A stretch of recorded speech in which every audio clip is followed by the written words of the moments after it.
subaxdii Oktoobar ay ahayd 1977 waxaa lagu waabariistay farax iyo ididiila cusub sanad guuradii sideedaad ee ka soo wareegtay kacaankii Oktoobar 22 Oktoobar 1969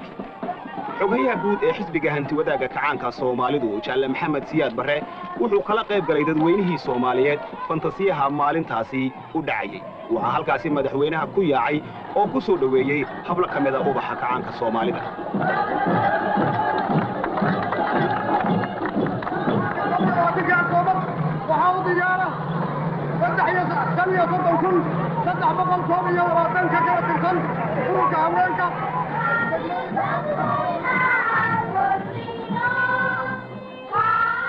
waxaana fantasiyaha lagu bilaabay subaxdaasi ciyaar la yaab leh oo ubaxa kacaanka ay dadweynaha ku soo dhaweeyeen oo ay ku madadaaliyeen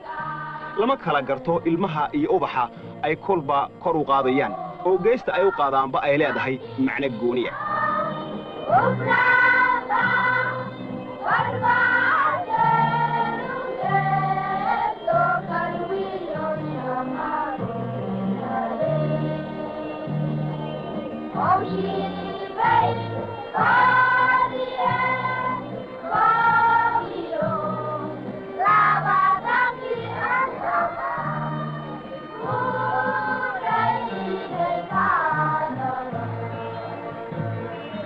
qayb kale oo ka tirsan ubaxa ayaa iyaguna fagaarahaasi subaxda wacdara ka dhigay waxaana ay masilayeen geesiyada ka tirsan jabhadda xoreynta galbeedka Soomaalida ee gumaysiga amxaaradu uu cagta hoos galiyay siniin iyo siniin iyagoo oo muujinaya dhirbaaxooyinka geesiyada jabhaddu ay u geysteen ciidamo ku sheega xukuumadda dadqalka Mingistu ayaa halkaasi waxa ay kor u qaadeen calanka jabhadda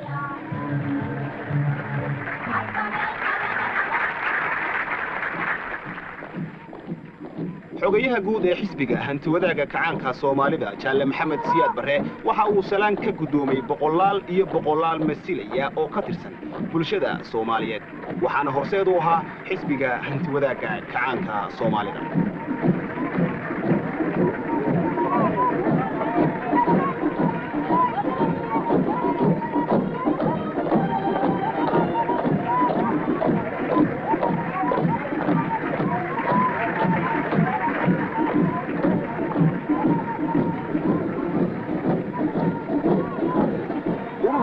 haweenka Soomaaliyeed qayb libaax ayay ka qaateen dhismaha iyo daryeelka midnimada kacaanka haweenku weligoodba waa kuwii naftooda u huri jiray gobonnimo doonka waa kuwii muriyadahooda iyo dahabkooda u soo gaday xorriyaddii halgankii loo galay iminkana haweenka Soomaaliyeed taageero xoog leh iyo gacan weyn ayay siiyaan jabhadda u horseeda gobonnimada xoreynta galbeedka Soomaalida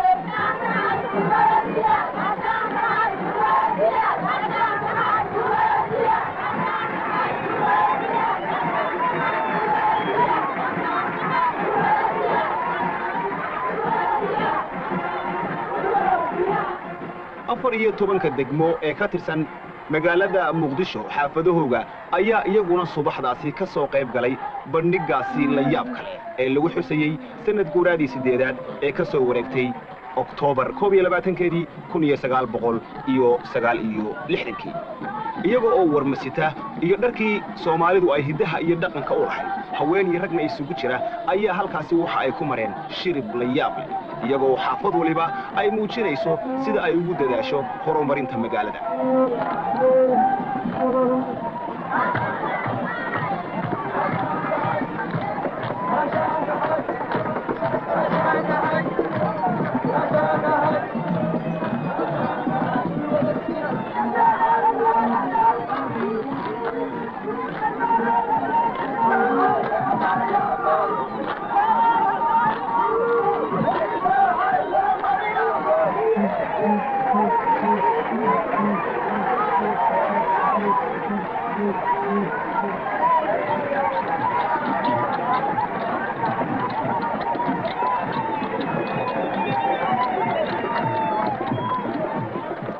damaashaadkaasi weyn ee lagu xusayay sanad guurada sideedaad ee kacaanka Oktoobar waxa iyaguna qaybtooda ka qaatay heer guuraaga Soomaaliyeed iyagoo sita dharkii hidaha iyo dhaqanka Soomaalidu u lahayd warmahoodii gaashaamadoodii ileen ciyaar lagu ma haystee ayaa halkaas iyaguna shirib ku soo mareen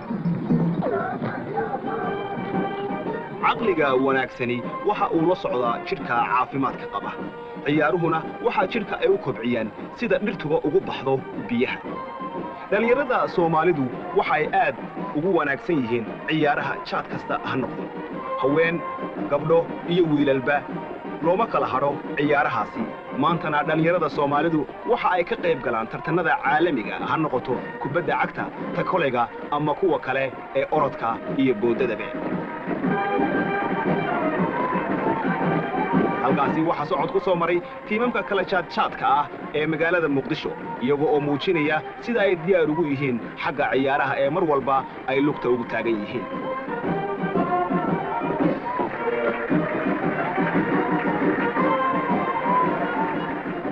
ciidankaasi waxa uu ka tirsan yahay dhalinyarada bisha cas ee gargaarka degdega ah oo fidsan dadweynaha marka dhibaato ay soo fool yeelato degdeg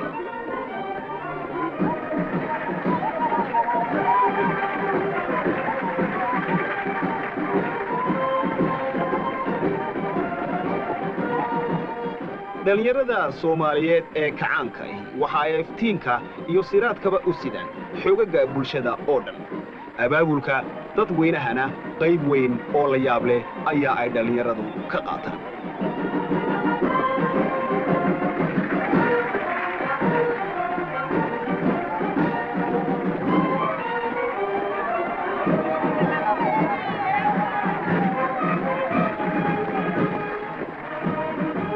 dhalinyarada Soomaalidu waa kuwii miyi iyo magaalaba u baxay si iftiinka aqoonta ay u gaarsiiyaan dadweynaha Soomaaliyeed iyaga oo baaqi jaalasiyaad xusaya ayaa waxa ay olole ku qaadeen sida loo tirayo aqoon darrada ololihii reer miyiguna waxa uu ahaa waxyaabihii ugu waaweynaa ee dunidan ka hirgalay xagga tacliinta iyo waxbarashada taariikhda bulshadu waxa ay maraka tahay in goob kasta oo ay isku hirdiyaan xoogagga gobonnimodoonka iyo gumaysatadu in libintu weligeedba ay la hoydaan dadka la cadaadiyo ee xuquuqdooda iyo qarannimadooda u halgamaya inkasta oo xoogga gumaysigu uu laxaad weyn yahay geesiyada jabhaduna waxa ay imika xoreeyeen inta badan dhulkii gumaysigu uu muddada badan haystay dhulkii amxaaradu ay dadka Soomaaliyeed ku cadaadin jirtay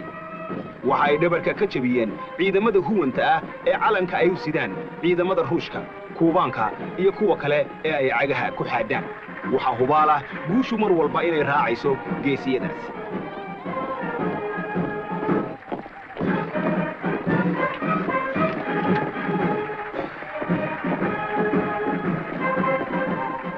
ummadda Soomaalidu yar iyo weyn caruur iyo ciroole calanka ayay kor u qaadeen walaalahooda u dagaalamaya xornimada ee doonaya inay xoreeyaan galbeedka Soomaalidana garab hiil iyo hoo iyo taageero jaad walba way siiyaan dhalinyaradaasi waxa ay muujinayaan in marka loo baahdo goobta laga doonayo ay diyaar u yihiin degdeg inay u tagaan oo gumaysiga ay baabi'iyaan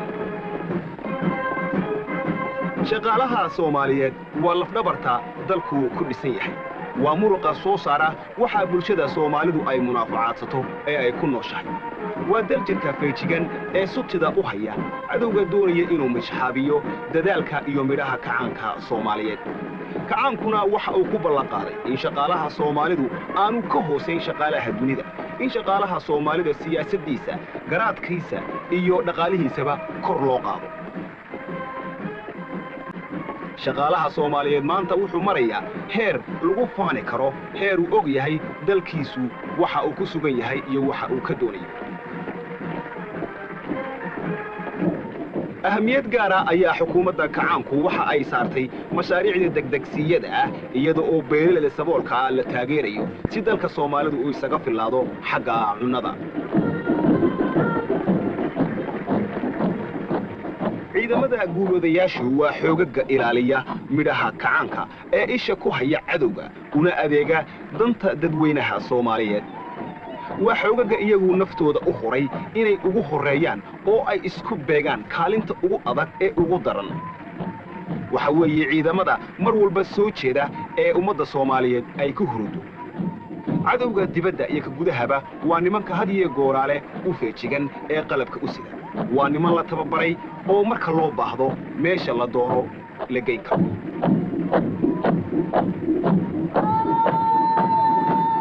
ciidamada biliisku waxa ay ka mid yihiin waxyaabaha xasiloonaanta dalku ay ku dhisan tahay qaybaha ay ka mid yihiin daraawiishtuna waxa weeye nimanka iyagu soodimaha ilaaliya dalka Soomaaliyeed uu leeyahay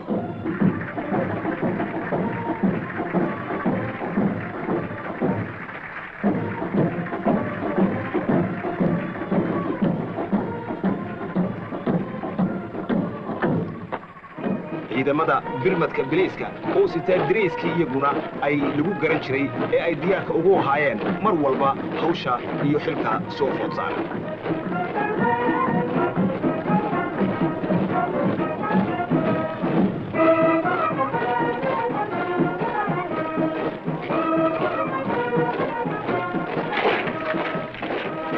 Soomaaliyeed waxa uu daryeelay maatadii iyo carruurtii suuqyada daadsaneed ee dacdarrada iyo darxumadu suuqyada ay ugu diri jirtay xarunta dhalinyarada kacaanka ee la foole waxa maanta lagu carbiyaa ubaxa dalka u kacaya oo qaybtooda berrito ka qaadanaya xilka dhismaha bulshada iyo dalka Soomaaliyeed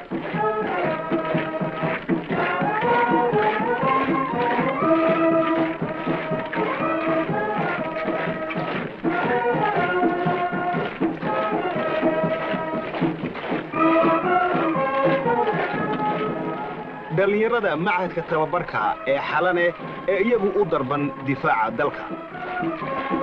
dhalinyarada xalane waxa weeye qaar loogu talagalay in ay difaaca dalka marka loo baahdo iyo meesha laga doono markaaba isku qaadaan waa dhalinyaro u jajabsan tababarka militariga waa niman meesha lagu aadiyo si geesinimo ah uga soo baxaya dhalinyarada Soomaalidu waxa ay naftooda dhammaantoodba u hureen difaaca dalkooda iyo horumarka danaha Soomaaliyeed xalane maaha meel hablaha lagu liido hablaha iyo wiilashuba way siman yihiin oo orod haddii ay noqoto liishaan haddii ay noqoto wax walba way ka siman yihiin ciidamada badda ee ilaaliya xeebaha dhaadheer ee quruxda badan leh ee dalka Soomaaliyeed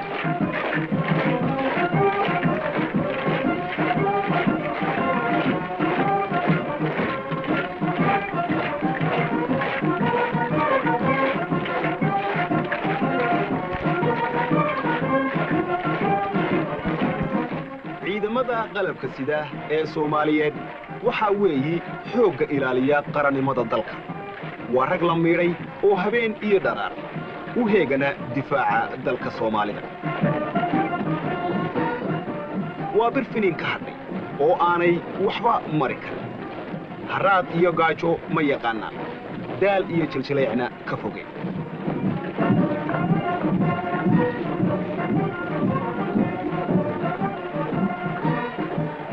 ciidamada soo majeystayaasha xoogga dalka Soomaaliyeed haddaba hoog waxa leh cadowgu haddii uu isku dayo inuu ku soo gardaroodo dalka Soomaaliyeed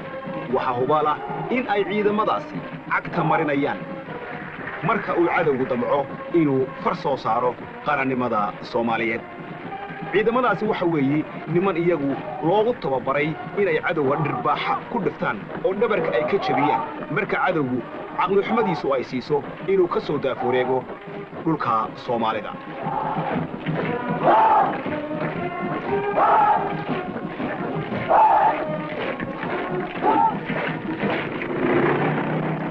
ayaantaasi Oktoobar ay ahayd 22 sanadkuna uu ahaa 1977 looma kala hadhin dabaaldegga weyn ee lagu xusayay sanad guuradii 8 ee ka soo wareegtay kacaankii Oktoobar ciidamada qalabka sidaana waxa halkaasi ay ku soo bandhigeen hubka casriga ah ee la yaab kale hubkaasi casriga ah ee subaxdaasi la soo bandhigay waa mid cabsi gelinaya cadowga ididiilo iyo geesinimona gelinaya dadweynaha Soomaaliyeed oo ku seexanaya niyadda u fadhida libaxyada xoogga dalkuna waxa ay goortaasi iyagu u jajabsan yihiin sida ay u isticmaalayaan hubkaasi oo ka mid yahay madaafiicda culculus ee meesha fog wax ka toogata oo meesha ay ku dhacaan holoc iyo dab mooye aan nafla ku haray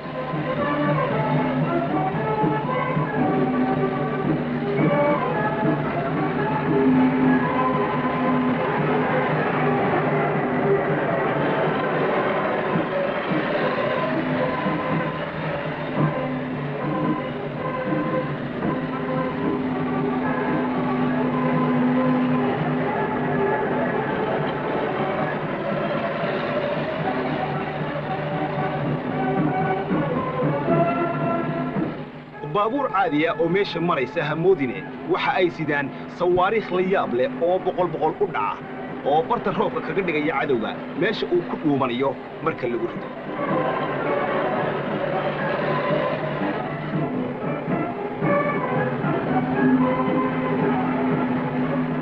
gurguuratooyinka dulmara dhufays kasta oo cadowgu uu ku dhinto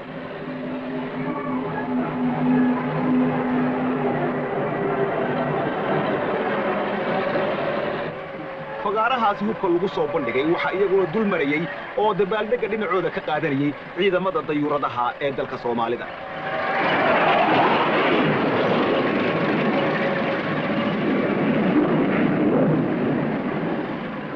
taariikhda haggashe maalintaasi Oktoobar ay ahayd 22 ee loo dabaaldegayay sanad guuradii 8aad ee ka soo wareegtay maalintii kacaanku u dhashay ummadda Soomaaliyeed meel kasta ay joogtay waxay ku waabariisatay oo ay ku farxaysay riyaaq iyo rayn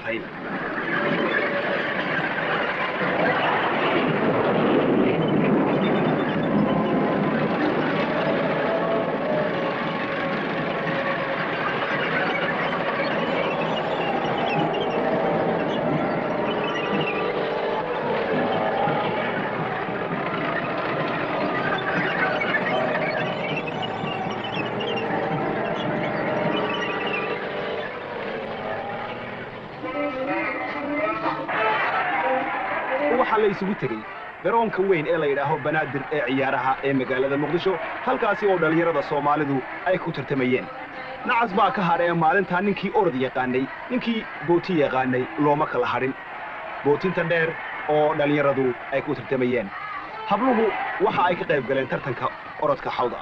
Jaalle Xuseen Kulmiye ayaa ka mid ahaa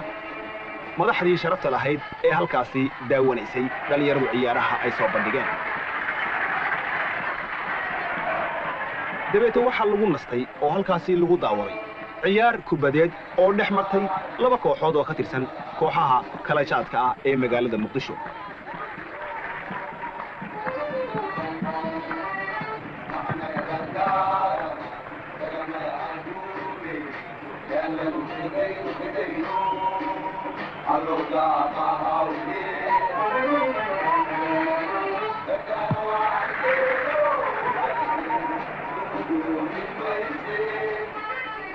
ciyaartaasi kubadda ah ee lagu tartamay magaalada Muqdisho labada kooxood ay isaga yimaadeen waxa weeye mid uu muujinaysa sida dhalinyarada Soomaalida ee kubadda ciyaarta ay ugu horumareen xirfadda iyo xeeladaha iyo tabaha kubadda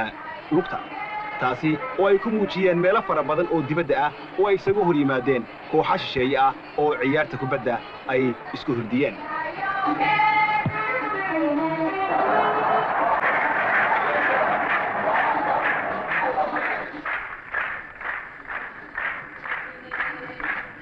habeenkaasina waxa la isugu yimid guriga murtida iyo madadaalada halkaasi oo xogayaha guud ee xisbiga hantiwada kacaanka Soomaalidu Jaalle Siyaad uu ka soo qayb galay oo dadka Soomaaliyeed ee halka yimid uu la daawaday riwaayad iyo madadaalo la yaab leh oo ay soo bandhigeen hoobalada waabari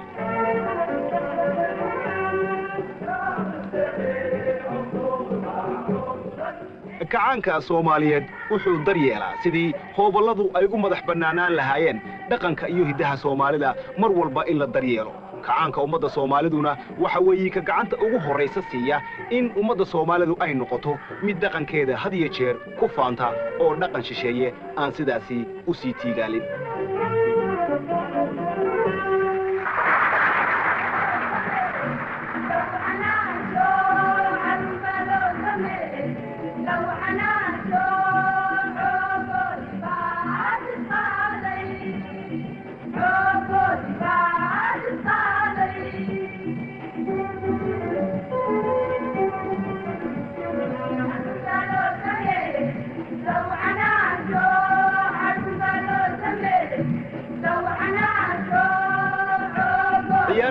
iyo riwaayadii iyo madadaaladii halkaasi lagu soo bandhigay markii la soo gabagabeeyay ee ay dhamaatay ayaa waxa halkaasi sacab iyo farxad ku bogaadiyey jaalasiyaad iyo martidii sharafta lahayd ee halkaasi ku daawatay hoobalada riwaayadda ay soo bandhigeen jaalasiyaad dabeeto wuxuu u jeediyey hoobaladii khudbad gaaban oo mahadnaqa isaga oo ku dhiirigelinaya oo ku tirtirsiinaya dhalinyarada hoobalada Soomaalidu inay tallaabada halkaasi ka sii wadaan inay kor sii qaadaan hidaha iyo dhaqanka Soomaalida ha noolaato wiilii Soomaalidu ha noolaato midnimada Soomaalidu hadda ugu yiri guulsiga iyo kuwa iyaga daba dhilifka